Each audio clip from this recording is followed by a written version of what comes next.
What's up, everybody? Going down this weekend, we got UFC Fight Night Sacramento. Anthony Hernandez versus Gregory Rodrigues. And this is going to be my full card breakdown and predictions. Really looking forward to this event. I feel like we have so many fun stylistic matchups on here. And obviously, this is a spectacular main event going down in the middleweight division. Because for a while, I was looking at Anthony Hernandez and Gregory Rodrigues as the two dark horses of the middleweight division, and now here they are fighting each other in a huge fight for this division, man, because RoboCop has been on a tear, winning 3 in a row, and if he can go out here and beat Fluffy Hernandez, I feel like it won't be long now before RoboCop could potentially be fighting for the middleweight title. And yes, Fluffy was on a long win streak, was running through people, and then went out there and did lose to Sean Strickland, but he's made some adjustments in his camp. He's been training with the now middleweight champion, Sean Strickland, and I feel like Fluffy is going to learn quite a bit from that loss to Strickland, and I feel like in a way, people have forgotten what makes Anthony Hernandez so dangerous in this weight class. Cannot wait for this main event. And we got some other really interesting fights on here, like the co-main event, Sergey Spivak taking on Vitor Petrino. Petrino's looked really good since moving up to heavyweight, and how about Spivak? He's looking really good on the feet recently. So I think that this is a really fun co-main event. Reinier de Ridder moving up to 205, the weight class I feel like he should have been in when he came over to the UFC, taking on also former middleweight Roman Dolidze. So two middleweights duking it out at 205. We got MarQuel Mederos versus Mason Jones. And I mean, if you see Mason Jones fight, you know that you're in for an absolute dogfight every single time. He always brings it. And Mederos, very technical, right? Carli Judice, one of my favorite women's fighters in the UFC right now, taking on Jeisla Chaves. I think that this is going to be a banger WMMA fight. Then we got Anthony Wint, who's coming fresh off Contender Series, getting the first round win over Matt Adams. He's got a ton of hype right now, taking on a very game Terrance Chatman, who I think possibly could be a decent heavyweight in the UFC. So an interesting matchup. Jamall Emmers versus one of my favorite prospects in the UFC, Lerryan Douglas, training with Cub Swanson over there at Bloodline Combat Sports. We got a lot of fun fights, man, and this right here. You know, I had to bring this up in the beginning. I heard some rumblings that the BMF title could potentially be stripped from Oliveira and be on the line for this fight. Shamil Gaziev versus Kennedy Nzechukwu, a.k.a. the People's main event. This is really why Sacramento is going to be absolutely packed in the arena, man, is because of this fight right here. Then we got Nasrat Haqparast versus Chris Padilla. This is one of my favorite fights on the card, so you get the point. We got some great fights on here. I'm really looking forward to this. Without further ado, that is enough yapping. Let's hop straight into the breakdown and predictions. First fight of the night. We got a fun women's fight here at strawweight. We got Shanelle Dyer versus Elise Reed. Listen, I think Elise Reed is a sound overall fighter. 33 years of age. She's been in the UFC for quite some time now. 5'3" with a 63-inch reach.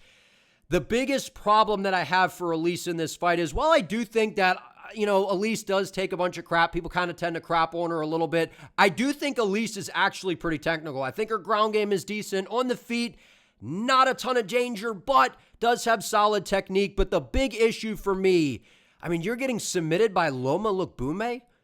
Literally a Muay Thai style of striker who's very small in this weight class. You're getting submitted by her.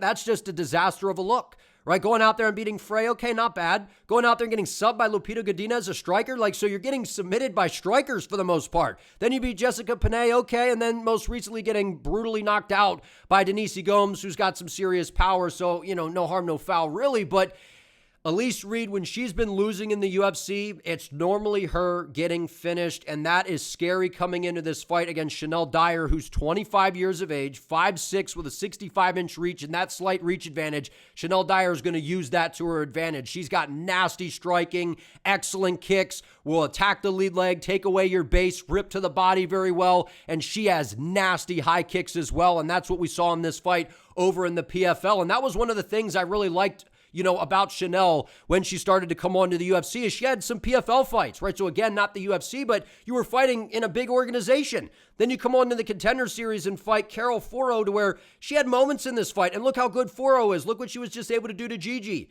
right? And I think Foro is incredible, and Gigi's very, very good.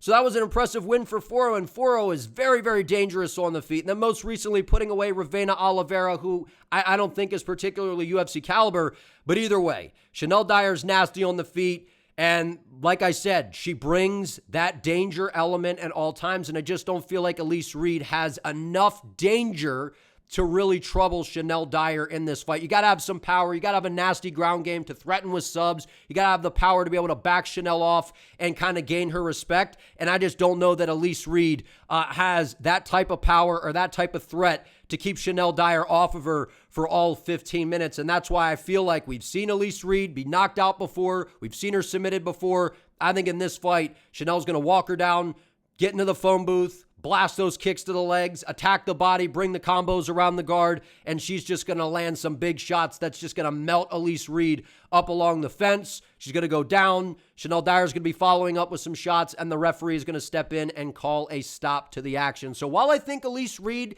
is pretty technical, she just doesn't present a ton of danger. And Shanelle Dyer, while being very technical, like Shanelle Dyer could just go out here and outstrike Elise Reed pretty comfortably over the course of 15 minutes. Shanelle Dyer can push a pace. She's the more technical striker. She's got more power, and I don't think Elise Reed's ground game is good enough to really trouble Dyer in this fight. So give me Shanelle Dyer. I'm very high on her. I think she's a savage. Her striking's excellent. Her technique is very, very good, and the power that she brings to this weight class is going to be troubling for a lot of fighters. I think she goes out here and gets a stoppage win. I think her striking is much better than Elise Reed. Give me Shanelle Dyer by round 2 knockout. Next fight, we got Jackson McVey versus Wes Schultz. Now, this is a fight where next to my pick that I got up here, I got the dot next to it because I personally don't have a ton of confidence in either one of these guys. These are two guys that I feel like in a way, respectfully, are kind of borderline UFC level. And now we have them matched up against each other here. And that makes for an interesting matchup because I feel like Wes Schultz is the better overall grappler here. But on the feet, I think Jackson McVey is quite a bit better, right? Jackson McVey's got some good rangy tools, good front kicks up the middle. He's very, very good in the clinch, excellent elbows, very, very good knees. And that really is McVey's world, right? Blasting those long, kicks from the outside, crashing you up along the fence, and then just letting his Muay Thai clinch game go. And if you allow him to do that, he can get just about anybody out of there. But we've seen on the ground, Jackson McVey has problems. We saw him get submitted by Bruno Ferreira, but to be fair, this was short notice, I believe, for McVey. And Bruno Ferreira, I think he would knock out Wes Schultz in like 2 minutes, right? So no harm, no foul, losing to a dog like Bruno Ferreira. And then getting submitted by Zachary Reese 9 months ago, it's just not a great look. Now, to be fair, do I think Zachary Reese could beat Wes Schultz? Probably, right? So you see why I feel like this is a hard fight to predict. Now, also, these guys fought each other back in their amateur days, right? And Wes Schultz was able to submit Jackson McVey pretty easily, so that is a little bit discouraging. But a lot of the times we see fighters fight early in their careers, they end up running into each other in the UFC, and a lot of the times that fighter that lost gets their get back. Do I think that this is that situation? It just might be, but with very low confidence. I'm going to pick Jackson McVey to win this fight, and I think whoever wins, it's going to be early. And I think Jackson McVey is going to put the beats on Wes Schultz early. I think he's going to get those front kicks going out of that southpaw stance, blast him to the body, back him up along the fence, make him uncomfortable to where McVey can see those takedowns coming. And if that happens, we've seen that McVey is very, very good in the front headlock position. He was able to submit Dumas with a Darce choke. Now, granted, submitting Cedric Dumas, that doesn't hold a ton of weight in my opinion. I think Wes Schultz would destroy Cedric Dumas. So not a legit win really from Jackson McVey in the UFC. Not really even a legit win from, Wes Schultz. Ben Johnston, he's a solid striker, but a guy that hadn't really fought in a while, who was very unproven. And I know Wes Schultz went out there and got the Suliev stretch on DWCS. He's game, and we've seen that. He's got a nasty submission game. Got brutally KO'd by Damian Panas, but, Panas is nasty. I think he would knock out McVey. So it's who do you pick in this fight? I really feel like this is a coin flip type of fight, but I'm going to give a slight edge to the guy that I think is the better striker, that I think is meaner on the feet. And I know Schultz is striking. It is a little bit on the sloppier side, but he does have power. And when you're worried about the takedown threat, especially if Schultz can get McVey down early and then they get back to the feet, well, now Jackson is going to be worried about being taken down to where that can open up some of the combinations for Schultz. I could see either guy winning this fight. I think it's either Jackson McVey by a round 1 knockout to where he hurts Schultz in the clinch, and I get it. Panas knocked out Schultz early. I'm not saying Jackson is that dangerous. It's just the style matchup to where I think that these guys are just going to clash, and whoever is able to get their game going is going to win. And I think McVey's clinch game is going to be the difference here. I think he can land some elbows, slice open Wes early, knees to the body, and we've seen sometimes Wes Schultz's gas tank can be a little bit suspect. And if you're a guy that attacks the body well like McVey does, I think he can take some wind out of the sails, start to kind of break Schultz down, land some shots, follow him to the ground after landing a good knee to the body and land some ground and pound and get him out of there. I think Wes's, submission defense is good enough to not be submitted by Jackson McVey. But like I said, if Schultz is able to get this fight to the floor, I think McVey is going to be in some trouble, and that's where Wes Schultz could either ground and pound him out or I think soften him up and find a submission. So I'm picking McVey, but I'm giving him a slight lean here. I'm giving him the edge because I do think he's improved with the takedown defense. I like his clinch game. I like his striking from range. And I think Jackson McVey, I've seen some good things from him. And I like his range, man. I like his range game. And I think that battering the midsection of Schultz is something that can pay off for a guy that we've seen slow down in fights before. So I think it's a fun style matchup. Fire meets fire. I'm going to side with McVey's clinch game to get this one done. But if Schultz gets him down and puts him on his back, I think Wes Schultz will end up submitting him. So either McVey by a TKO or Wes Schultz by submission is how I look at it. I'll give the slight lean to Jackson McVey by round one TKO. I think he hurts him to the body, follows him up to the floor with some ground and pound. So good matchup. McVey a little bit taller, does have some of that tall man defense where maybe Schultz could clip him. I don't know. I can see it going either way. This fight's stressing me out. I'm moving on. Next up, we got Gage Young versus Stan Dorsainvil. Now, I actually think that Stan Dorsainvil is a guy that could potentially be pretty decent in the UFC. And I think that he's actually very capable of winning this fight to where I think this is going to be a competitive fight. And I absolutely see a world to where the drill, Stan, he could come in here and end up spoiling the party for Gage Young. But UFC experience to me is just one of these things where it just is valuable. It's not to say that a guy can't come in the debut who's only had 5 pro fights and he's got the intangibles, right? He's 5'10" with a 76-inch reach. He's going to have a massive reach advantage here. And listen, Stan sometimes does a good job utilizing that, but a lot of the time he just pressures forward and kind of walks into range and kind of, crushes the space and takes away some of that reach that he has. He likes to kind of fight that firefight, walk you down, get into the pocket, land those big shots. He's got a good ground game. He's got a good submission skill set, right? We've seen that. He's able to get guys' backs. The guillotine is nasty. And, to be fair, he's fought some decent opposition, and he's very, very dangerous. He's got power on the feet. He has a solid ground game, but we've seen that Gage Young, I believe he was submitted once in his career before. Is Stan going to be able to go out there and do that? Maybe. But I still have some questions about Stan's game to where with Gage Young, I just don't have as many questions. I saw him in a pretty competitive fight against Quillen Salkild, who we know, he's an elite guy at 155. And Gage Young pushed him in that fight and had some moments here and there. Goes out there, beats Eric Grant, comes back into the UFC, loses to Evan Elder, but Evan Elder's pretty game, so not a horrible loss. Goes out there, beats Mahashate, who's a good striker, and most recently beat Thiago Moises by a split decision. I was kind of surprised because I thought Gage Young clearly won the fight, and what I didn't like from Gage in that fight, I felt like he was fooling around too much to where it felt like he could have finished Thiago Moises. I almost said Thiago Santos, right? Don't put him in there with Thiago, right? Thiago Santos is massive. I think Gage Young's boxing, it's sharp. His ground game is solid. His wrestling is good. And I just feel like his output, he's going to be able to do a little bit more than Stan in this fight. And I feel like that pressure game that Stan brings, it may be good enough for him to win this fight. To where if he could put Gage on his back foot, outland him, take him down and control him, win minutes that way, land the more damaging shots, maybe even clips Gage Young, who's shown to be very, very durable, and gets him out of there. But I'm going to give the slight lean here to Gage Young to get it done in a very, very competitive fight. I think this could go either way here because I think that Dorsainvil, he's shown a lot of good things. He's got the range. He's got power. He could take a shot very well. I just don't know that he's fought somebody per se as well-rounded and as good as Gage Young. And I feel like some of these fights, being in there with Salkild, right? Being in there with an Evan Elder, a Mahashate, a Thiago Moises, who's an excellent grappler with good calf kicks. I feel like Young has been more tested at this point. I feel like the UFC experience is something that can't be ignored. So I'm going to give the slight edge to Gage Young here to get this one done by a decision. I just feel like his boxing, he's going to be a little bit busier, can push the pace on Stan. Maybe Stan will kind of, some of those UFC jitters, we see that from time to time. I don't expect that to be much of a factor, but I'm just, kind of throwing that out there.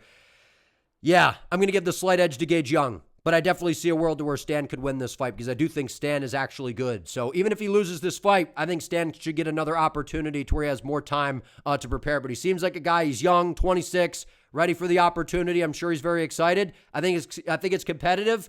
But from what I've seen from Stan, he doesn't always do the best job utilizing that reach. He kind of crashes into the pocket to where I feel like that's going to allow Gage to land some of those counter combinations to be able to outscore Stan a little bit and just kind of work him and break him down as the fight starts to go. I'm going to say 29-28 split decision. Gage Young gets it done in a close one. But like I said, don't count out Stan. I think he can pull this one off. Next up, we got Marcio Barbosa versus Ryan Kuse. Now, this is a banger, right? Ryan Kuse stepping in here on a shorter notice, I believe, right? Coming into the UFC here, getting the big opportunity.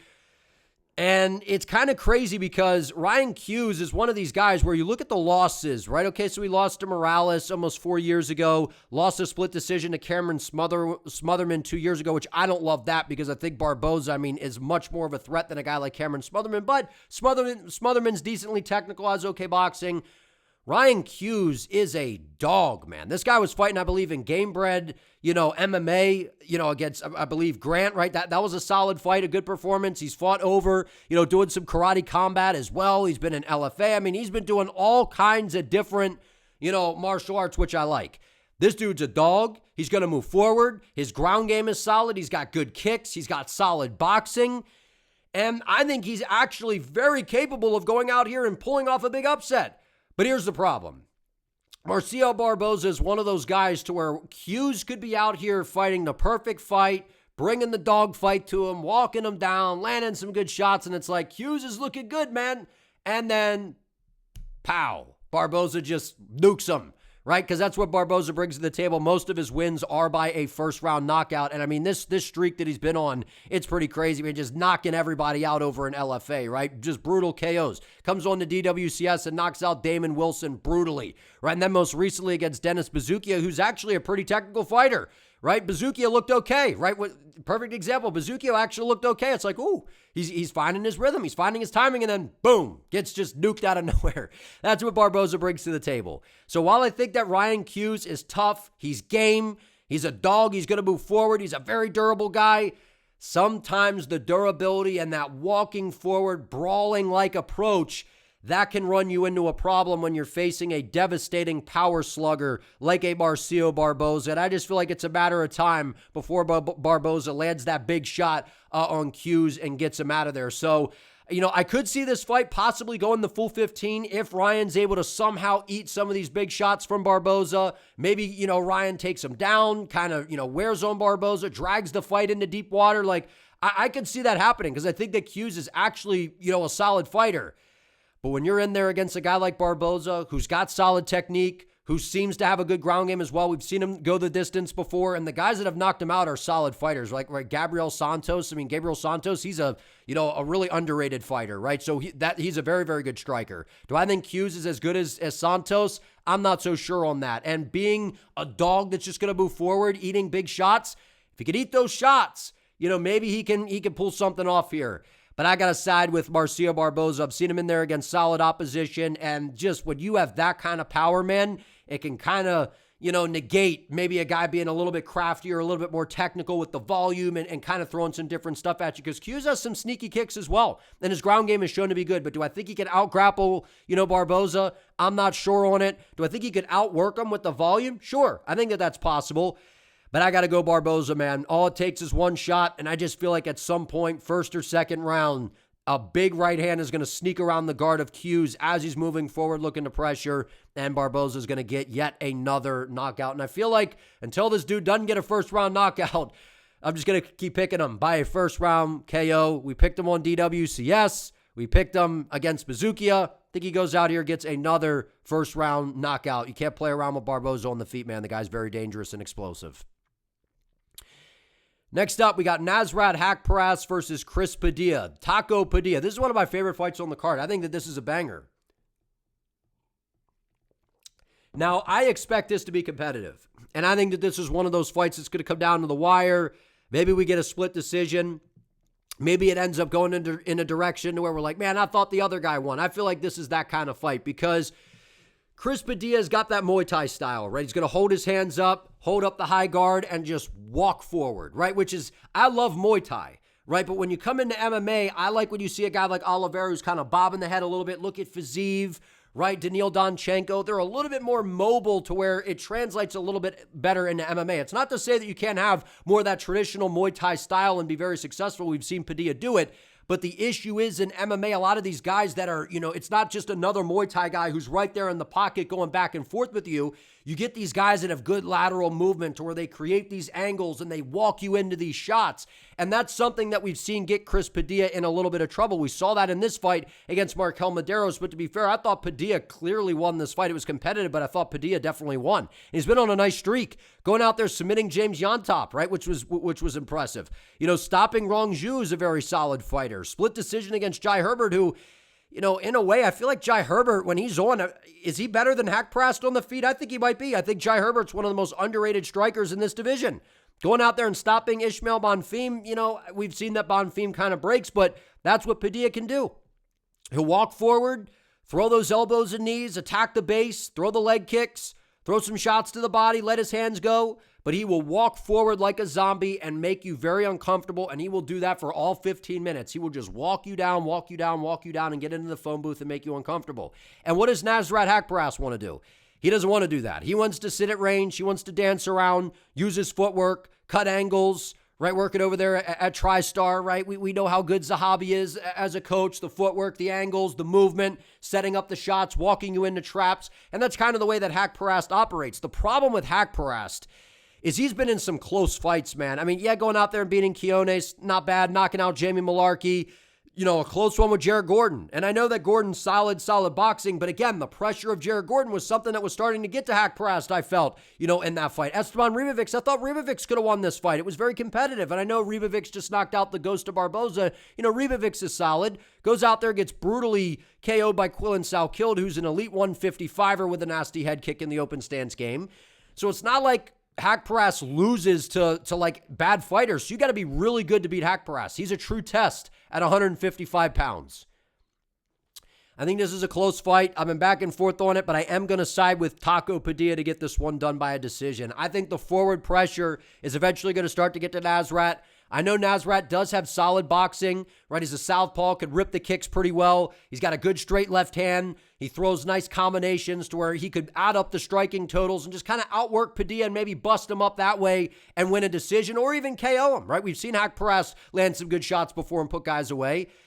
But I've just seen in that Gordon fight, right, Ribovics, these guys that can move forward and present that forward pressure style and not allow Haqparast to have all that movement and, where he's cutting these angles and circling off. I feel like Padilla is going to head him off, attack his base, sometimes switch the stances, give him different looks to be able to have that rear leg, low kick available. I think Padilla targets the body, mixes in some teeps to take some wind out of the sail. But I think the elbows and the knees are going to be a big emphasis for Padilla in this fight to try to slow down Haqparast, cut him up, and then start to attack some of those areas that, from the elbows. I feel like he's going to cut open Haqparast. That's where Padilla can just kind of start to stab at those cuts with the boxing. So Padilla, it's the elbows, the knees, and the kicks, and the forward pressure. And we've seen his ground game is good as well. So it's not to say that if he doesn't, sting Haqparast, that he can't take him down, get to the back, and possibly submit him, right? So Padilla, to me, maybe the more well-rounded fighter here. I think Nasrat,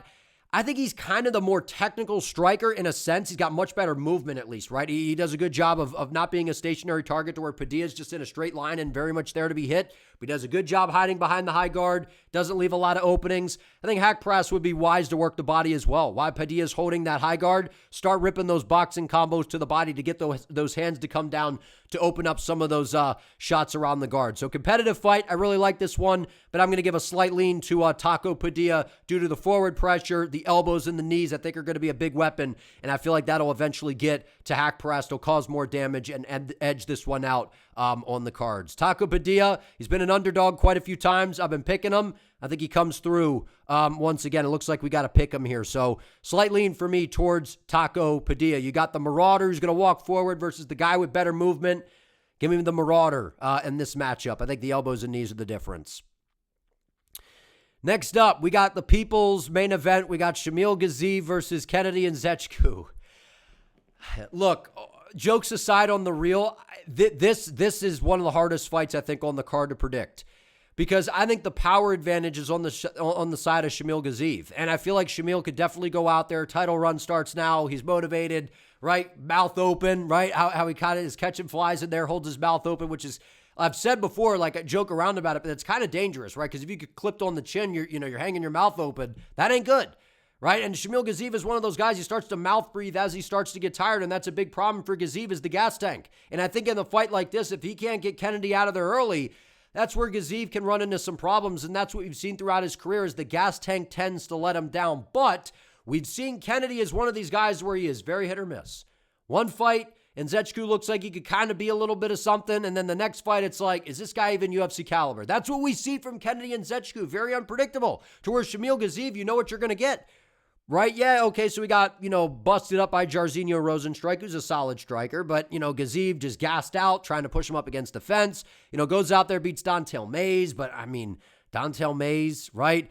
Beats Thomas Peterson, Peter Griffin, yeah, that was a good knockout, right? But Peterson had a few moments here or there. That was that piston right hand where Gaziev kind of shifts the shoulders, squares up to where he could just shoot the backhand out a lot quicker, almost like a jab. Got knocked out by Waldo Cortez Acosta, and that was on short notice for Waldo, basically flying across the world for that one. And, Waldo, he's a top guy in this weight class, right? And then had some moments, right? It was kind of a dogfight against Brando Perisic, and Perisic is looking like, a promising guy in the heavyweight division with good striking. So I really don't know what to make of this fight. I feel like Shamil Gaziev early can push Nzechukwu up against the fence, kind of just, wear him down, neutralize, a lot of the movement and some of those rangy weapons that Nzechukwu likes to use to where Shamil could just kind of win the first 2 rounds that way and then drop the third. Or Shamil maybe lands a big shot, a big elbow in the clinch, lands a big right hand and just snipes Kennedy and gets him out of there. But, man, I hate to pick against Shamil, man, but I feel like I have to here. Because Kennedy Nzechukwu out of that southpaw stance, what are some of his best weapons? He's got excellent front kicks.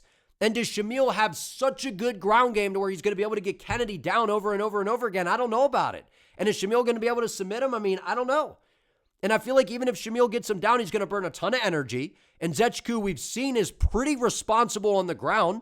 Right, I know he got, heel hooked by Walter Walker, but that's Walter Walker. I feel like he would probably heel hook Shamil Gaziev, man. No, not the blob. Don't heel hook Shamil, right? Going out there against Marcus Buchecha, who I know Ryan Spann destroyed him, but we saw that one coming. But Marcus Buchecha is a solid submission guy, and I feel like he's maybe a better grappler than Gaziev. Right, and this was a disaster of a fight, one that Kennedy kind of should have won, right? Just, a slop fest, right? Got Bresky out of there. Was able to stop him, was able to stop Chris Barnett, but these are 2 kind of layups in a way in the heavyweight division. And obviously we know Kennedy was at 205. If you didn't know, now you know, as a win over Carlos Ulberg, where Ulberg was beating him up, got tired, and then Nzechukwu battled back. So Nzechukwu is one of these guys where one fight, he's got no chin, right? And then he could get knocked out by like Dustin Jacoby or something, who's a very high-level striker. I know he's a little older now, but he's a good striker. Much more high-level than Shamil. Shamil, it's basically right-hand KO or smudge up against the fence or bust is how I look at this fight. And I feel like Nzechukwu's got enough tools to be able to kind of survive the early power of Gaziev. He could batter the midsection with those front kicks, pick at him with some of the rangy boxing. He's going to have even though Kennedy was at 205, he's going to be an inch taller. And look at the reach advantage here. He's got an 83-inch reach. Shamil's got a 78.5-inch reach. And Kennedy uses his reach pretty well. Not necessarily with the boxing. He kind of waits too much, doesn't open up enough to where it's like, what is this guy even doing in there? But then when you get that fight where Kennedy is like, oh, I'm actually here to fight, that's where the kicks start to open up. The front kicks to the body, and a guy that doesn't have a gas tank very good to begin with, I feel like that's where Kennedy can poke holes in it with the teeps to the body, start to drain that Gaziev gas tank. Shamil maybe lands some big shots early. I think Kennedy survives. Shamil might win round 1 via smudging Kennedy up against the fence, clipping him with a big right hand. I think Shamil starts to slow down in round 2, and Nzechukwu starts to kind of land some boxing combos, the kicks to the body. And then I feel like Kennedy kind of crafts his way to a decision here, taking rounds 2 and 3. Shamil will win the first, Nzechukwu rounds 2 and 3. Maybe even we get a late finish by Nzechukwu. Maybe Shamil knocks him out early.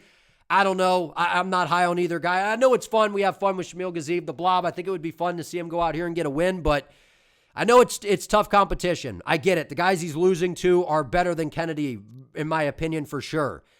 But beating Mays doesn't really mean anything. Beating Peterson, I mean, decent, to be fair. Peterson's actually kind of good. But I just feel like Kennedy Nzechukwu, he's got some of that lighter man skill coming from 205 up to heavyweight, and he's got the tools to be able to trouble Shamil Gaziev here. So give me Kennedy Nzechukwu. I think he's able to outscore Gaziev and drain that gas tank, and then put it on him as the fight plays out to be the more technical overall fighter. Give me Kennedy by decision.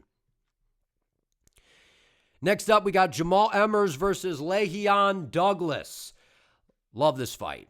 Love this fight because I always like watching Lerryan Douglas fight. Obviously, training over at Bloodline Combat Sports with Cub Swanson. And look, that gym is on absolute fire, man. These guys are sensational coming out of there, right? They were on a crazy streak. And then Richie Miranda, yes, he lost to Barbosa, but that's a crazy debut to step in there against Barbosa. Manuel Souza, right? Manuel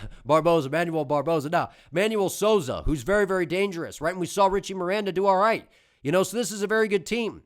And what we've seen from Lerryan Douglas is, I'm saying, man, this might be the hardest hitting 145er right here. Remember Jeremy Stevens? Hardest hitting 145er right here. That just might be Lerryan Douglas, right? The gunslinger is the perfect nickname because what we've seen from this guy, I mean, he literally KO'd Juicy J with jabs. He was throwing a jab, dropping them all over the place. Knocked out Cam Teague violently on Contender Series. I mean, that felt like it shouldn't have been televised, man. It felt that violent, right? It was crazy the way that he was able to knock him out. Nasty, right? And over in LFA, putting guys away. We saw some hiccups a little earlier in the career, but man, it feels like with Cub Swanson, this dude is just honing his game in. Nasty boxing, powerful hooks around the guard, rips to the body well. He's got an excellent low kick, and his ground game, from what we've seen, seems to be solid. Now, it's going to be important that he's on his P's and Q's in this fight because Jamall Emmers is a very crafty guy. He's been around for a while. He's been in the UFC for quite some time, and he's been okay.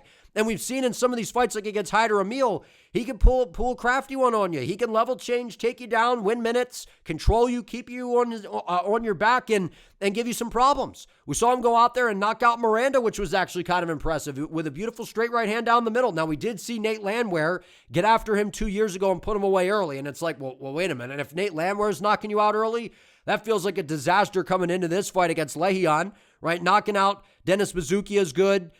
Jack Jenkins in a competitive fight.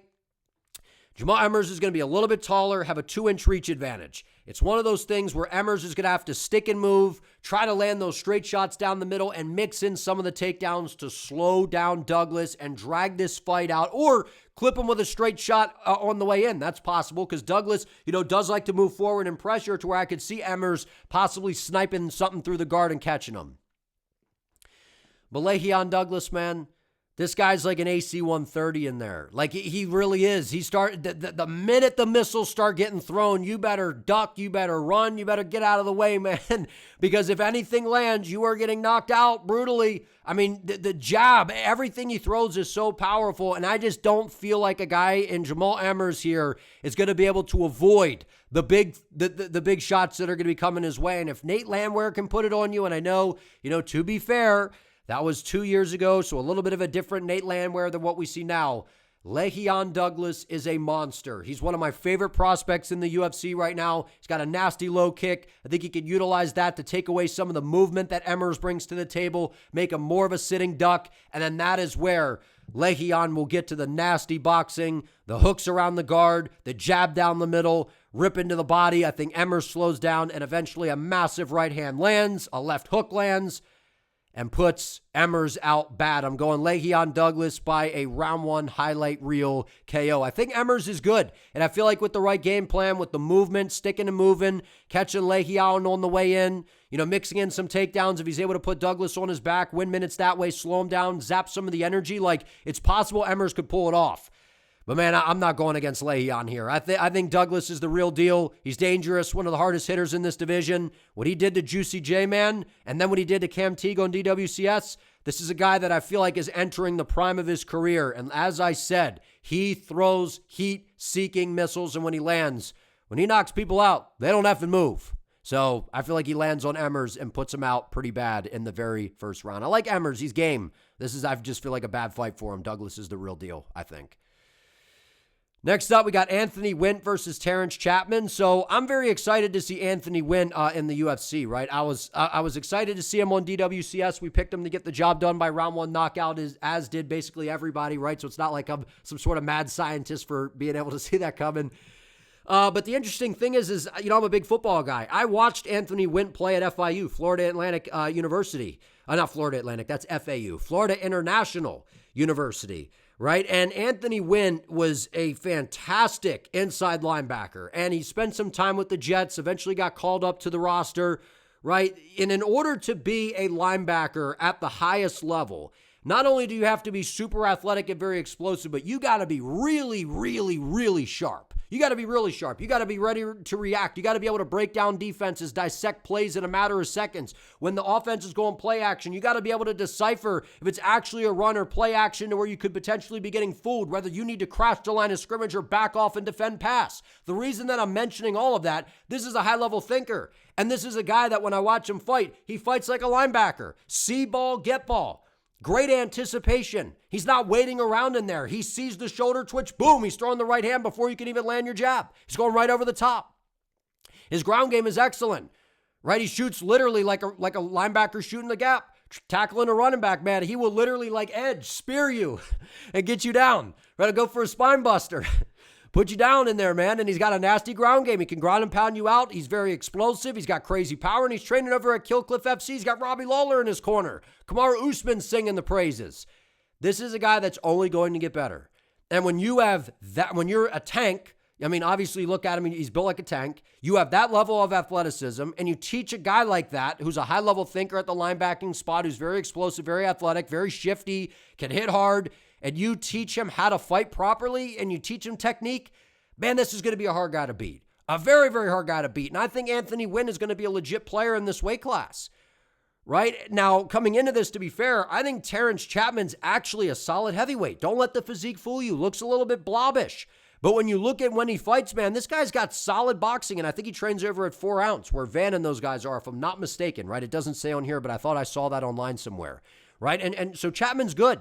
He's got good combinations, good low kick, rips that uppercut beautifully, was able to put a guy away with a beautiful uppercut, was able to outscore Matters, so we've seen that he could go the distance, right? Got it done against Omar, who I believe, Anthony Wint went to a split decision with him, but again, almost a year and a half ago here. Anthony Wint is a guy that is getting better by the fight. So a year is a long time ago for someone that's as athletic and as explosive as Anthony Wint, who's training at a great gym like Kill Cliff FC. Did lose to Myron Dennis. Not a good look. Myron Dennis, a guy that loses to people that are, if you're borderline UFC caliber or UFC caliber, Myron Dennis usually loses to those guys. So not a great look, but it was a close fight to be fair, and one that Chatman could have won, landed some good shots.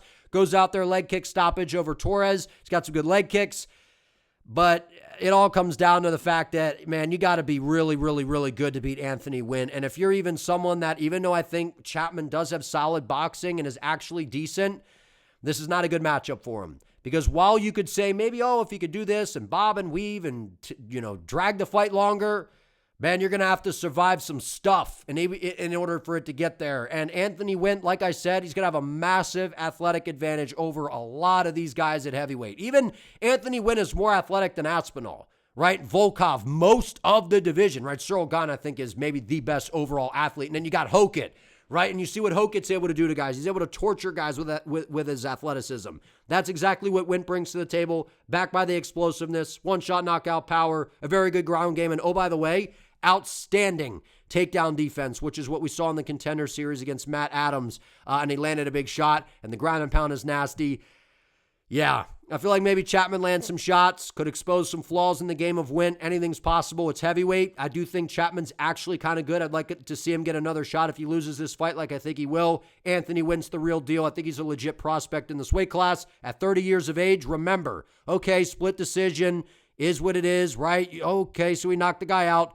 A year is a lot of time for Wint to improve. And a guy that's been very active at a great gym around some of the best minds in the game Anthony Wint's a monster. I think he gets Chatman out of there violently with a round 1 knockout. I'm not picking against Anthony Wint, man. And it's going to take a lot, I think, for me to pick against the guy. I watched him at FAU. I was a fan of him as a football player, and now he's in the UFC. It's very cool. Very, very cool. So I'm rooting for the guy. He's a great guy. And overall, I think he's a great fighter, great athlete. His explosiveness is a problem. Round 1 knockout. Next up, we got Carli Judice. What the hell am I talking about? Carli Judice versus Jeisla Chaves. I'll save myself. I was thinking of Chaves, the CHA, and putting that in with Carli, right? So Charlie, so you see what I was going for, man? I'm trying to save myself, dog. I'm sorry, Carli Judice. Man, I'm a big fan of Carli Judice's work. I think she is a ton of fun to watch. Her striking is outstanding. I mean, it says her gym here is Head Kicks MMA. How fitting is that? Because she's got one of the best high kicks in all of MMA, in my opinion. And look, okay, so she lost to Anesta Karakate on DWCS. It was a competitive fight. And Karakate's got a long, rangy frame, so she's not the easiest, opponent to deal with. And that was almost 3 years ago. Lost a close one to Gabriela Hernandez, who's in incredible shape and very physically strong and hits very hard in this weight class. And since been on a 3-fight win streak. But how has she looked? Knocked out Dubin early with a nasty head kick. Goes out there and knocks out Cagliari with a beautiful shot, a knee to the liver, and then followed up, got her out of there. And then goes out there and was beating the brakes off of Juliana Miller until late. Juliana Miller started to rally, got to the takedowns, put, Judice in some bad spots. But we saw what Miller just did to Ravena Oliveira. We picked her to win that fight by submission. And Juliana Miller, in a way, maybe one of the better grapplers in the weight class. Right, I know we kind of rag on Juliana Miller. I do a little bit. It's like, man, she won the Ultimate Fighter, and you look at her record. But, looking at her record, Juliana Miller's, resume is actually aged kind of well. Even the losses are against some of the better fighters in the division. So having some issues on the ground with Juliana Miller, not a big deal. We've seen Miller's very, very durable as well.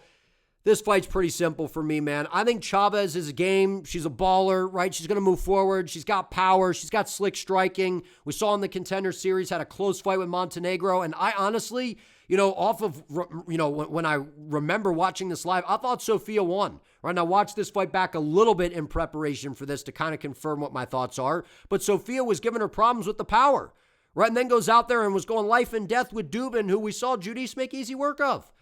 Right, so while I think that Chaves is very slick on the feet, she's got good kicks, good movement, good footwork, I feel like she's outgunned here. Carli Judice has excellent footwork. This is going to be an open stance battle for the most part, right? Chaves out of that orthodox stance. Judice is a southpaw.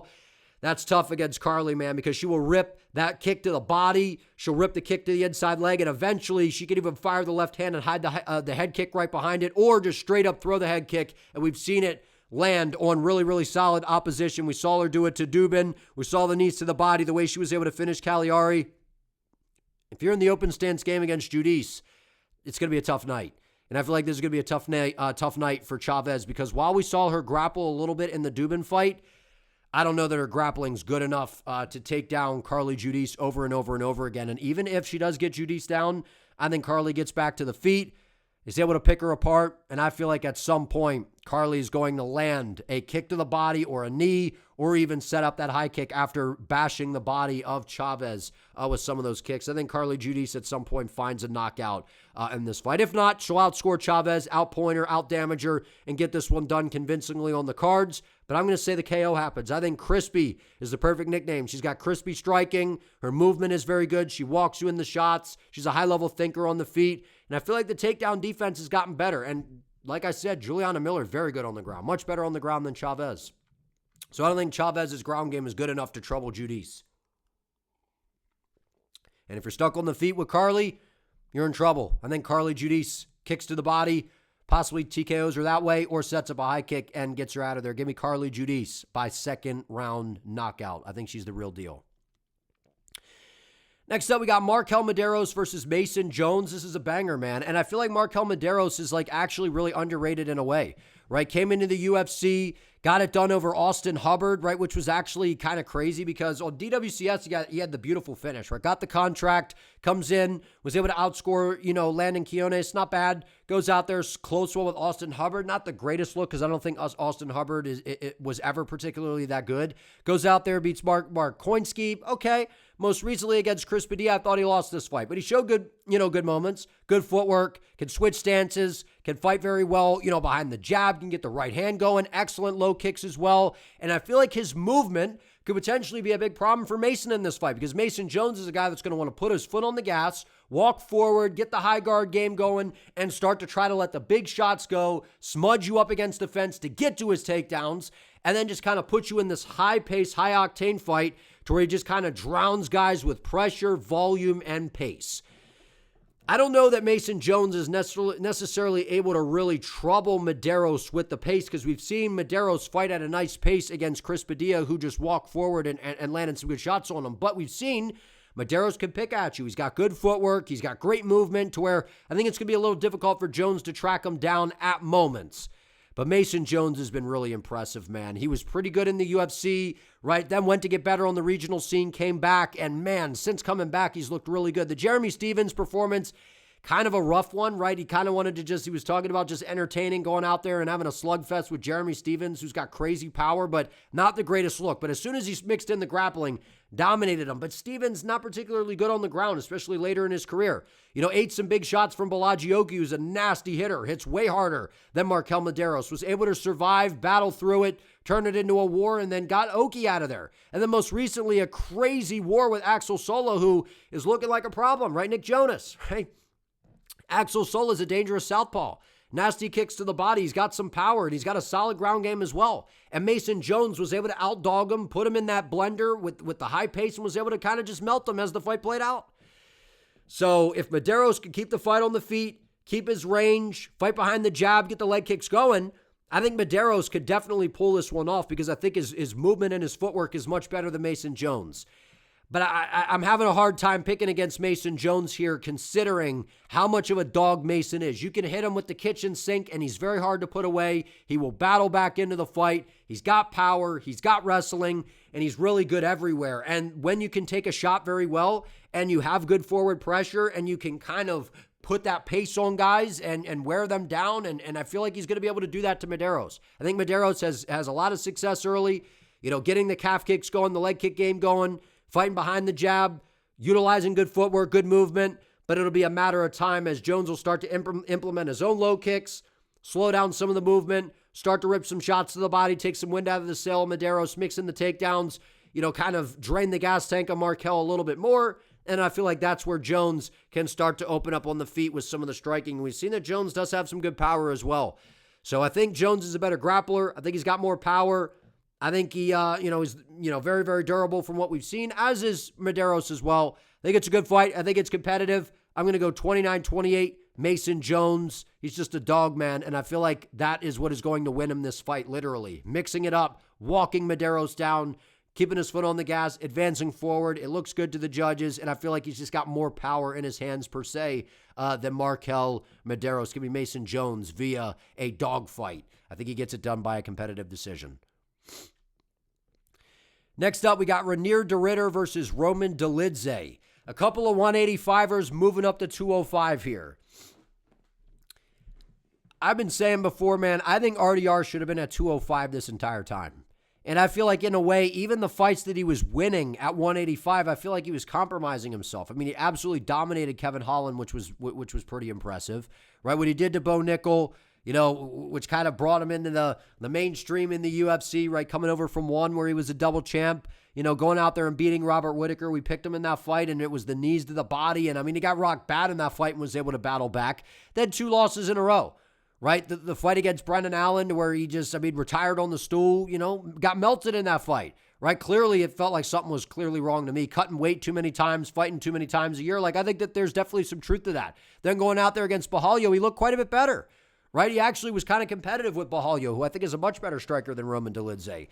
I feel like not having the weight cut, you're going to see a different version of RDR. And what you see when RDR is at his best is one of the most well-rounded grapplers for sure in this division. Even at 185, he was a problem.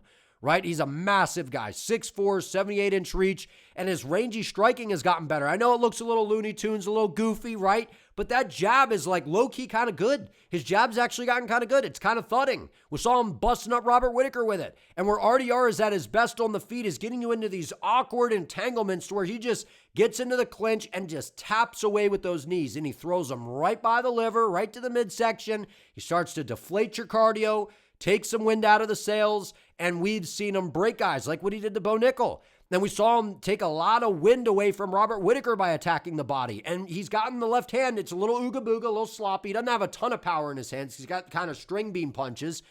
But his kicking game is okay. It's improved. With RDR, it's the clinch. His judo is nice. He's got excellent throws. He's got a great single leg. He can take you down. And if he gets into a dominant position, good luck, because his jiu-jitsu's nasty. And I feel like on the ground, RDR is one of the most complete grapplers really in MMA. And I know in the debut against GM3, it was not a good look. He made GM3 look like a glory kickboxer out there.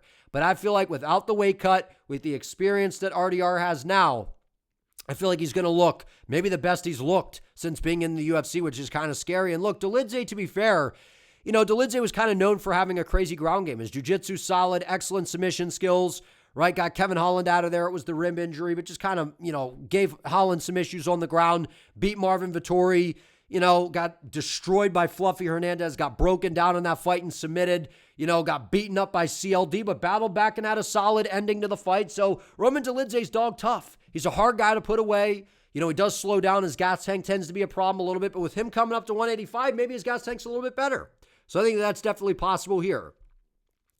I just don't think very highly of Roman Dolidze's skills. I know on the ground he can compete with just about anybody, right? He's got a good guard game. He'll attack the legs and give you some problems, but I just feel like RDR is just way too seasoned on the ground to get caught in something like that. And then on the feet, it's just Dolidze spamming, blitzing, sloppy combos or just winging big right hands. I just don't think that's enough to beat Reinier de Ridder. So I'm going to pick Reinier de Ridder to win this fight. I think he could just outscore Roman, win on minutes, and control him and win a decision, but I'm actually going to say that he ends up submitting Roman Dolidze late in this fight. I feel like the knees to the body are going to really slow down Dolidze. I think the clinch, RDR is got a nasty clinch game, man. He just does a great job of tying up and getting into these entanglements, even out in the center of the octagon, and he just taps away with that knee. And is Dolidze going to have the answer for that? We've seen a lot of guys look clueless in the clinch with RDR, and I feel like in this fight, Roman's going to struggle in the clinch. RDR will tap away with the knees to the body. He will eventually get Dolidze down, will smash him on the ground, control him, and as Dolidze starts to get tired later in the fight, which I think he will, I feel like that's where you're going to see RDR get to a dominant position and end up submitting Roman Dolidze. We know RDR can get into the half guard, into the mount, and I feel like he slides off at some point and gets an arm triangle and gets Roman Dolidze out of there. So either RDR on points or goes out there, maybe he folds him with a body shot with a knee to the body. That's possible. But I feel like as the fight plays out, Dolidze slows down, RDR gets him down, and ends up finding a submission. I like RDR at 205 a lot. I feel like that's where he should have been quite some time ago. And I feel like, we saw in those fights in one championship, he was fighting an absolute monster. That's the only guy that had beaten him in his career prior to coming to the UFC, a crazy heavy hitter. So Roman Dolidze, not a very heavy hitter, sloppy striker. If you could go out there and you can have success against Robert Whittaker, why can't you do that, especially on the feet against a guy like Dolidze? I know Dolidze is good on the ground, but I don't think his ground game is going to trouble Reinier de Ridder. I think de Ridder is the more complete grappler here. Give me de Ridder by late round submission. Next up, we got our co-main event of the evening. We got Sergey Spivak versus Vitor Petrino. This is one I've went back and forth on. Because who do I think the better athlete is? I think Vitor Petrino is the better athlete. I think, he's almost 29 years of age, 6'2", 77.5-inch reach. And since making the move, this was a horrible two-fight run, or two-fight skid at light heavyweight. Getting submitted by Anthony Hernandez at the time, or not Anthony Hernandez, Anthony Smith, excuse me. Going out there, we got Anthony Hernandez in the main event, right? Anthony Smith submitting him, diving headfirst into a guillotine. It's like, what was going on there? And I believe that was in Brazil, so that was very embarrassing. Then going out there and getting brutally KO'd by a nasty right-handed Dustin Jacoby. And I know Jacoby, to be fair, is a solid striker. But since moving up to heavyweight to where maybe not compromising himself so much from a weight cut, Petrino's looked massive at, heavyweight, destroying Austin Lane. But what does that mean, right? Austin Lane was, in my opinion, never UFC caliber. Going out there, knocking out Thomas Peterson late in the fight. Peterson was having some moments and then just got caught with a nasty uppercut and got put away bad, right? Most recently had a crazy fight with Steven Asplin to where he was able to out-damage him and bang him up, but Asplin almost knocked him out a couple of times, right? So we've seen that Petrino is very, very gettable. And I know that he has power. I know his ground game is solid as well, but I think he's very gettable, and I think on the feet he's very sloppy. I don't think his defense is that good. Right now on the other side, you got Sergey Spivak, who I don't think his defense is that great on the feet either. But what we've seen from Sergey Spivak is as long as he doesn't get tired and he goes in there and it seems like he has his mind in the game, Sergey Spivak is a very solid heavyweight. Right, you look at a lot of the guys he's lost to, like the Aspinalls, the Cyril Gans, where he got, smacked around in the back of the head in that fight, right? Going out there and subbing Marcin Tybura. Who does that to Tybura? Getting finished by Jailton Almeida, not the greatest look, but I think Almeida would beat Petrino. And I know Almeida's not in the UFC, but when Almeida actually went out there with, a purpose and urgency, he could take anybody down just about and give him problems. Going out there, he was very competitive with Waldo, to where I could have seen him possibly winning that fight. It was very competitive, and Waldo, to me, much better than Petrino.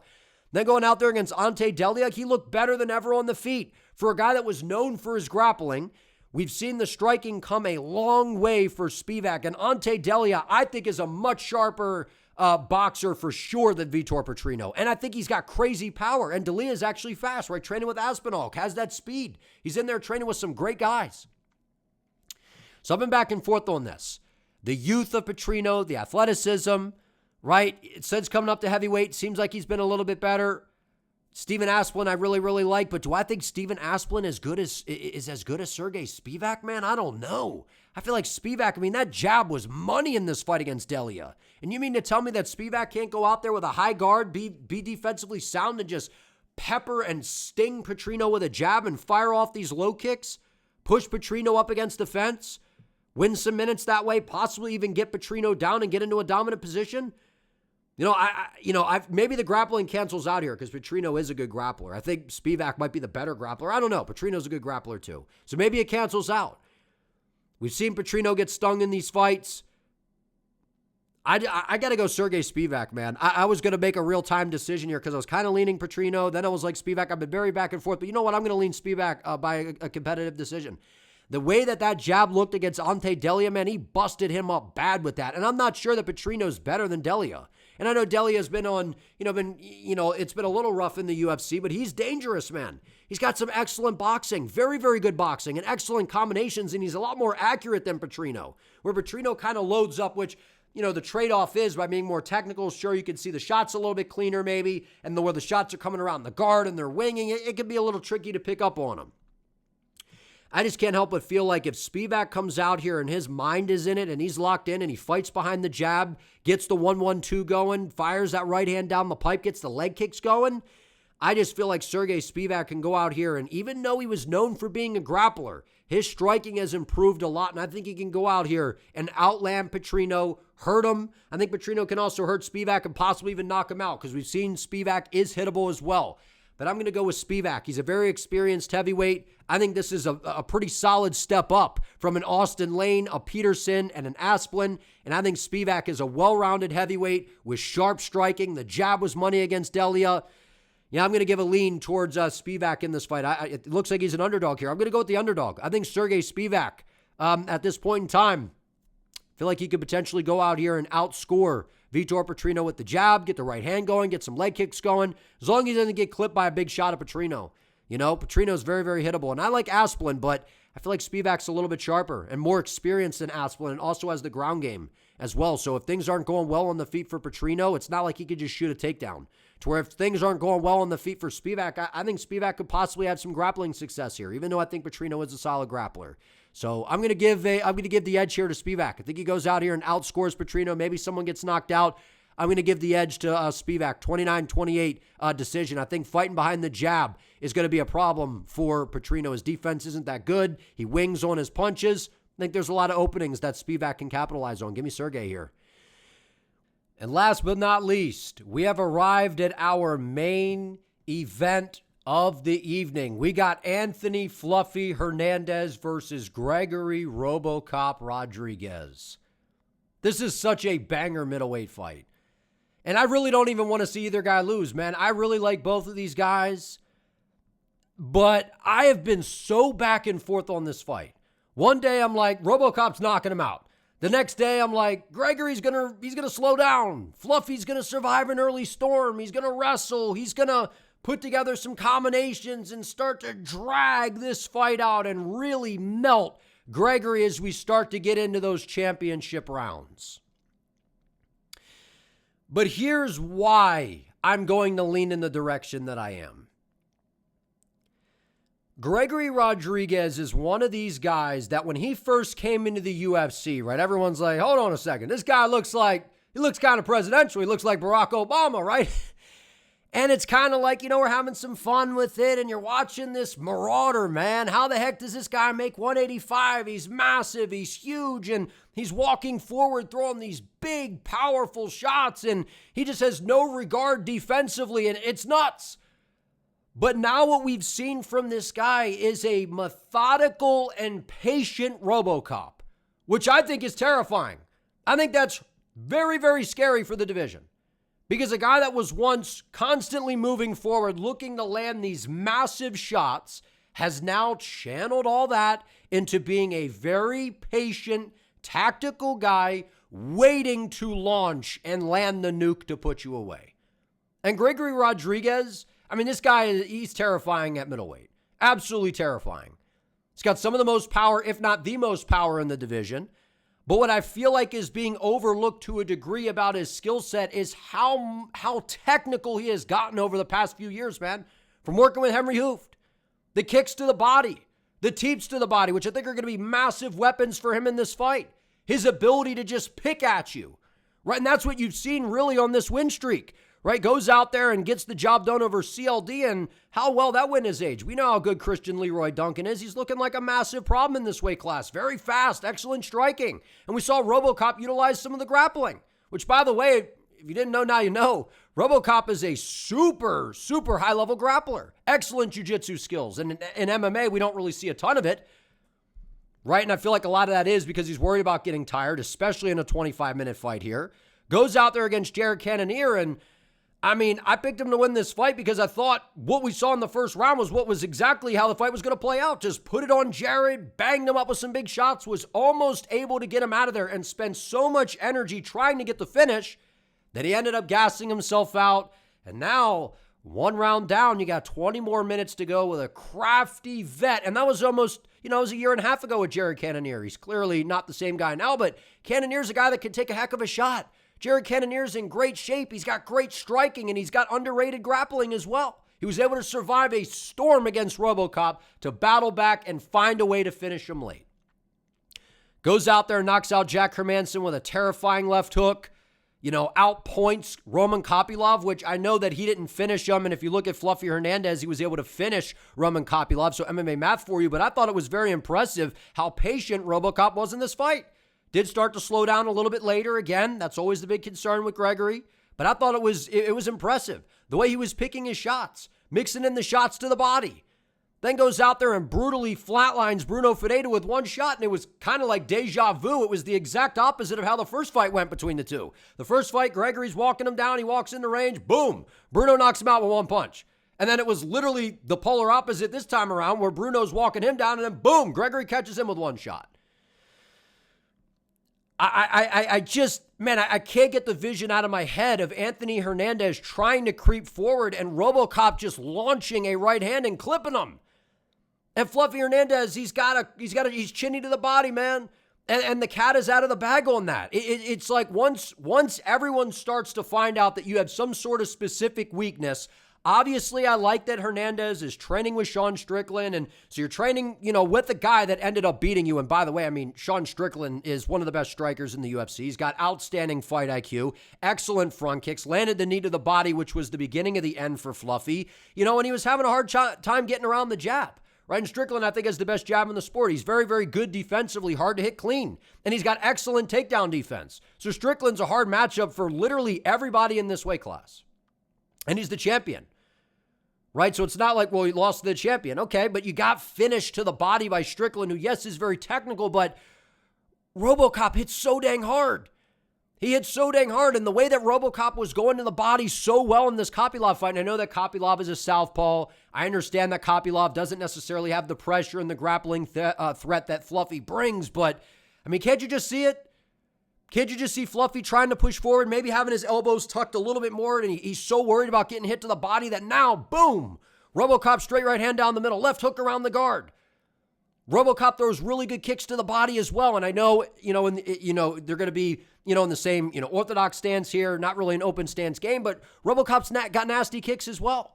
And the fact that he's so patient and picking these shots now, I feel like it makes him that much more dangerous. Now, I will say this, RoboCop's cardio, it's obviously always going to be a concern. Now, I feel like in the Cannonier fight, some of that was, yes, he started to slow down, but he was chasing the finish early, and now you have the rest of the fight to go, and you're in a 25-minute fight. Right, so I do think that there was some of that going on there, but when you're as big as RoboCop, and, I assume he cuts a boatload of weight to get to 185. I have no idea how this guy makes the weight class. One of the first things that's going to go is the gas tank, and then also the durability, and we've seen from time to time, RoboCop's defense can be very suspect, especially when he starts to get tired. The boxing combos go out. They don't come back. His hands don't come back as quickly defensively to where he becomes very, very vulnerable to being countered. I really think that this fight is one of those breakdowns of RoboCop early or Fluffy late. That's kind of how it feels to me, because I see a world where Fluffy can go out here. He can immediately just kind of get in the face of RoboCop, which is very dangerous. You got to kind of cross, into that dangerous area, into the danger zone to where Rodrigues could clip you or catch you on the way in. But Fluffy pushing him up against the fence, utilizing some of that cage work, really just, chipping away with knees to the body, elbows in tight, trying to slow RoboCop down, make him work. Because even though RoboCop is a good grappler, in terms of MMA, I think one of the reasons we don't see a ton of it from him is he's cautious about burning so much energy. And a guy that's not worried about burning too much energy is Fluffy, because he's got a gas tank to where he can go for days. So the way that I look at this fight, I think Fluffy throws better combinations. I think he's got better cardio. I think he's a better 25-minute fighter. But we've seen he's chinny to the body. And I think even though he takes a shot well upstairs, you don't want to be getting hit clean against RoboCop, man. And I think that this fight against Jared Cannonier, if you run it back and RoboCop paces himself a little bit better, I think he does KO Jared, man. I really do. So yes, I have concerns about the striking defense of Gregory. Yes, I have concerns about the cardio to where if this fight does get extended and he almost finishes Fluffy, or, he's having a hard time getting to him and Fluffy can drag this out, Fluffy, I think, will finish RoboCop in those championship rounds. But he's got to get it there first. And I'm having just and I really like Fluffy, man, so it kind of sucks that I got to pick against him, but I really like Obama too. I like Gregory Rodrigues, man. This dude's a ton of fun. He's got crazy power. He's got something in this weight class that's just kind of different. And I know Fluffy was on this crazy win streak to where it was like, man, this is like the kryptonite to Hamza. I read all the things that people were saying. So it's not like I'm just fading Fluffy here not really fading him. I'm just giving the lean to Rodrigues because he lost to Strickland. That's not why. It's just the fact of, I feel like we saw Kevin Holland do it. We've seen guys go to the body of Fluffy Hernandez, and I just don't know, how do you really correct that? Do you just tuck your elbows and what? It just seems like he's got a big weakness there. And when you're going to go in there, RoboCop is so well coached. You don't think that they're attacking the body all over the place, man? Ripping the right hand to the body, eventually trying to bring it upstairs, body shots, and RoboCop does such a good job in the close range of just going to the body.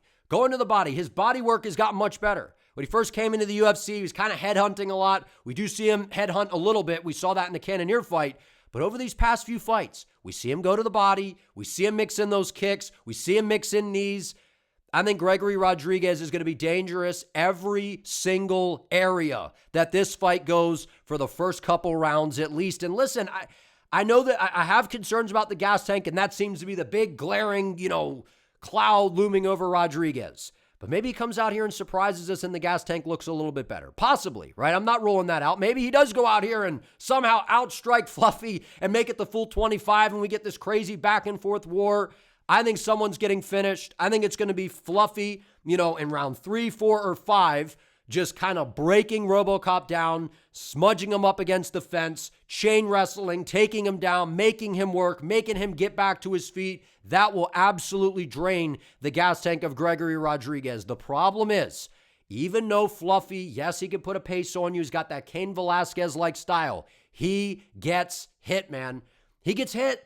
At all these fights, he's getting tagged up. And RoboCop is a very different slugger in this weight class. And the fact that he's more patient and more reserved, sure, you could say that he's being, more cautious these days because he's got to be careful with the gas tank. But it's one of those things where Fluffy could just be winning until he isn't. Fluffy could come out of the gates looking fantastic, landing these combinations. He's been working with Strickland. He's defending the body well. RoboCop's having a hard time getting, to his shots, and then bang, just catches him on the way in.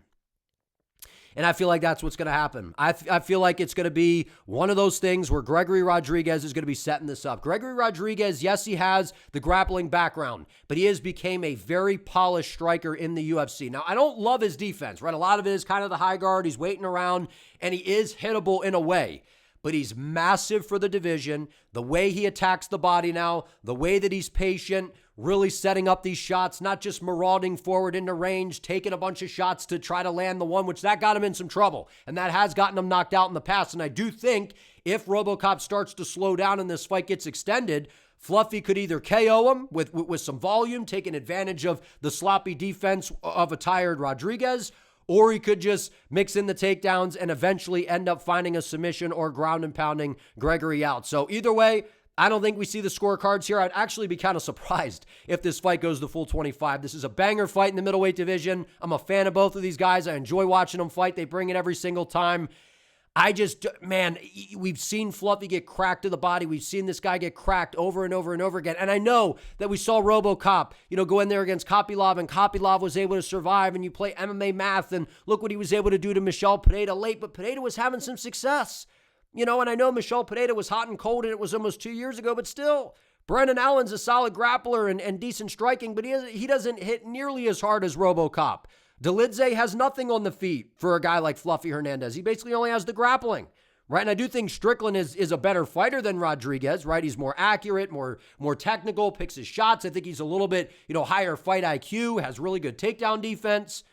But I think early on, RoboCop will be able to stuff some of the takedowns. He'll be able to keep this in a boxing range, a kickboxing range. You're going to see him attack the body, throw some of those big shots. And I just can't help but feel, man, that a right hand is going to land. He's going to hurt Fluffy. Fluffy's going to start to smile, wave him on. And then RoboCop is just going to start ripping to the body, and it's going to sound like a baseball bat whacking off the side of Hernandez. Hernandez is going to go down. RoboCop's going to follow up with some ground and pound, and the referee's going to step in and call a stop to the action. So somebody's getting finished. That's kind of my overall assessment of this fight. I feel like Fluffy, training with Sean Strickland, a guy that beat you and was able to kind of expose some of those weaknesses in your game. It's good to train with somebody like that, right? A world champion, a guy that prepared to take advantages of certain holes in your game, so now you can hopefully patch those up. But haven't we known that Fluffy's had a problem to the body? We saw Holland do it a long time ago. We've seen him get clipped to the body, and he doesn't have good reactions. And I know if you get hit in the body, man, you get hit in the right spot, like, you're going down. It just is what it is. But it's one of those things where there's these certain guys that may not be, per se, the better overall fighter where they check all the boxes, the cardio, the chin, the technique, the defense, all that stuff. But they have an X factor quality that allows them to go out there and at any moment they can put you away. And I think that is how Gregory RoboCop Rodrigues is. But I also feel like he's gotten a lot more technical with the striking. He's not just a big power slugger, hoping on a big shot to put you away. He's a guy that can really pick at you. He mixes up the shots well. My big concern with RoboCop is the chin at times, and then also obviously the gas tank. Because the longer this fight goes, I do think it favors Hernandez. And I think that's the world where Hernandez can melt him and get him out of there. Been high on both guys. I was saying that they were the dark horses of the division. Not so much anymore. Everyone recognizes how good these dudes are. I think we're in for a banger. I'm just hoping for a good fight. But in terms of a pick, I think it really is Gregory Rodrigues early or Fluffy Hernandez late. But I'm going to give the edge to RoboCop with his more patient approach, the right hands to the body, left hook to the body, kicks to the body, knees to the body. I think he's going to put on a full-on assault to the body of Hernandez. Hernandez will slow down and then eventually start to kind of, back away. Rodrigues will follow up with some shots upstairs. I think that this is going to be a full-on body attack assault from Rodrigues. He's a smart fighter as well. We saw how he approached Kopylov, was very patient. And I know he slowed down a little bit later, but Kopylov is a very, very high-level striker. Can go tit for tat with you. And I know Fluffy's boxing is solid. And I think Fluffy can strike with him, especially as the fight starts to go, because Rodrigues' defense will not be as good. He'll slow down. The power will not be as, dangerous coming back his way. But you got to get there first. And we see some of these guys where maybe they're not the more technically complete all-around fighter, but they got that power that can end the fight at any moment. And I like the patience that I have seen from Gregory recently. And I think at 34 years of age, he's going to come in with the right game plan and find a way to get to the body of Hernandez and get him out of there to where the referee will have to step in. But like I said, I'm a fan of both of these guys. I'm rooting for a good fight. I got to make a pick here. But as I've said already a couple times, I don't think it goes the distance. I would be shocked if we go to the scorecards here. Either Fluffy, mid to late round stoppage, either a submission or ground and pound TKO, or Gregory Rodrigues going out there and landing those big shots to put him away. I think Rodrigues' ground game is good enough to stop some of the early takedowns of Hernandez, but that's going to be that window for Gregory to try to get him out of there. And I can't get it out of my head, man. Sometimes you just get that the spidey senses are going off. It's like, I want to pick Fluffy because he does have the gas tank. I can trust that in the 5-round fight. I don't particularly like picking a guy that I feel like has gas tank problems. But when they're this dangerous, they're fighting better, they're making improvements, it's a tough guy to deal with. Fluffy was on a great win streak. He's a great fighter. It's a big fight, especially if he could get this one done. He'll get a top 5 fight next. I think RoboCop goes out here, gets the finish, and then gets a top 5 fight. And then after that, he just might be fighting for the middleweight title. Banger fight. I give the slight edge to RoboCop by knockout.